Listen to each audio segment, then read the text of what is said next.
Ma question s'adresse à Monsieur le ministre délégué chargé des comptes publics et concerne la fraude et ses conséquences sur notre économie. La crédibilité de l'appel à la rigueur qui sous-tend la politique économique du gouvernement et la politique générale du gouvernement, cela dans l'intérêt national, sera d'autant plus comprise que les pouvoirs publics se montreront intraitables contre toutes les formes de fraude, qu'elles soient fiscales ou sociales. Le plan anti-fraude mis en place il y a un peu plus d'un an a déjà produit des résultats significatifs que traduit notamment la hausse des recouvrements après contrôle fiscal. Mais l'inventivité des fraudeurs, des réseaux criminels comme des individus est, reconnaissons-le, sans limite. Elle pose sans cesse de nouveaux défis à l'efficacité des dispositifs de lutte contre la fraude face au développement de technologies de cryptage notamment, comme les fameux cryptoactifs. Mais on s'aperçoit également que les aides publiques comme la prime Rénov', comme MaPrimeRénov' peuvent être ciblées.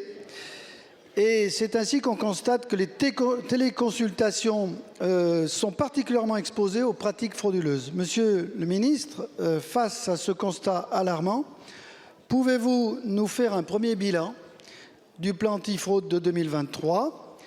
Pouvez-vous nous indiquer les mesures que vous comptez prendre pour amplifier et renforcer le combat contre les fraudes? Je vous remercie. Je vous remercie. La parole est à Monsieur Thomas Cazenave, ministre en charge des comptes publics. Merci Madame la Présidente, Mesdames et Messieurs les députés. Monsieur le député Mandon, vous avez raison en matière de lutte contre la fraude. Nous avons un bilan. Le bilan, c'est l'augmentation des recouvrements sur la lutte contre notamment la fraude fiscale. 15 milliards d'euros en hausse constante depuis 2021. En matière de travail dissimulé par les URSSAF, 1,2 milliard d'euros de redressement. C'est un montant record. Et ces bons résultats, c'est le résultat notamment du bilan et du plan qui a été porté par mon prédécesseur, Gabriel Attal, en matière de lutte contre toutes les fraudes. Et je pense qu'on peut s'en féliciter. Et d'ailleurs, une vingtaine de dispositions législatives figuraient dans la loi de finances et la loi de financement de la sécurité sociale. Pour autant, il faut poursuivre l'offensive. Vous avez raison, monsieur le député. Il y a un sujet en particulier sur lequel moi j'attire votre attention et je sais qu'un certain nombre d'entre vous m'ont fait des propositions pour avancer sur le sujet, c'est la fraude aux aides publiques. Nous versons 100 milliards d'aides publiques, que cela porte sur les aides à l'apprentissage, MaPrimeRénov', le CPF, et je suis régulièrement saisi par les services de Bercy de soupçons de fraude, d'abus en matière d'aides publiques. Et je crois qu'il faut renforcer notre arsenal en la matière.